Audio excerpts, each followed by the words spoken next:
Bueno, nik uste dut partidu ona izan dela, ez? Bi talde erritmo handia sartzen dutenak, bi talde aurreraka defendatzen dutenak, benetan exigentea izan dela uste dut, baina taldeak lan bikaina egin duela iruditzen zait eta guretzat puntu ona emandako itxurarekin. Bai, hori da, gure helburu nagusia, ez? Beti esaten duguna. Horrelako partidua gustatzen zaizkigu, gaur partida benetan exigentea izan da, aurkaria benetan talde oso ona zela bagenekien, erregistro asko manejatzen dituenak, gaitasun handia dauka arean jende askorekin eta oso arriskutsuekin iristen delako, korrika egiteko gaitasuna dute, oso vertikalak dira, nik uste horren aurrean taldeak itxura ona eman duela, batez ere, nik uste partiduan oso ondo sartu garela, ez? Gero bai egia da, naiz eta momentu askotan baloia izan, jende askok igual bizkarrezka jokatu dugula, eta beraien arriskuetako bat hori zen, ezta? Hor bloke baju horretan sartu ditugunean, ez gara gai izan guztiz jokaldiak bukatzeko, jendeak aurreraka atakatu ahal izateko eta momentu askotan igual bizkarrez jokatu dugu eta izan ditugu pare bat baloi galdu ditugunak eta beraiek korrika egiteko aukera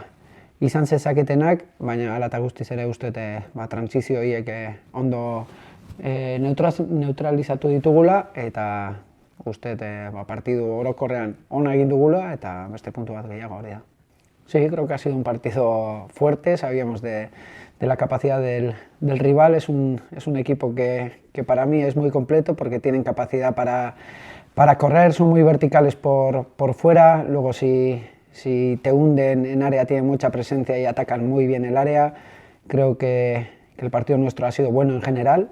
Sí que es verdad que por momentos cuando hemos dominado el juego nos ha faltado un poco más de verticalidad y en vez de estar jugando igual la gente de arriba, tanto de espaldas, nos ha faltado un pelín correr al espacio y ser más verticales y atacar más área, pero más allá de eso creo que el equipo ha hecho un gran partido, un ritmo muy alto y ante este tipo de rival pues que hayamos hecho este partido yo creo que habla muy bien de los jugadores.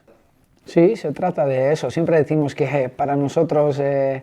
lo más importante es tener una exigencia alta, hoy la hemos tenido muy alta y como bien dices, estamos viviendo todo tipo de situaciones y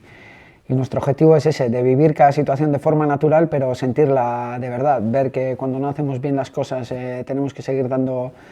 pasos, eso te tiene que doler, creo que el equipo y los jugadores son muy responsables en ese aspecto y de ahí que el equipo vaya en línea ascendente, ¿no? Ese es el camino a seguir.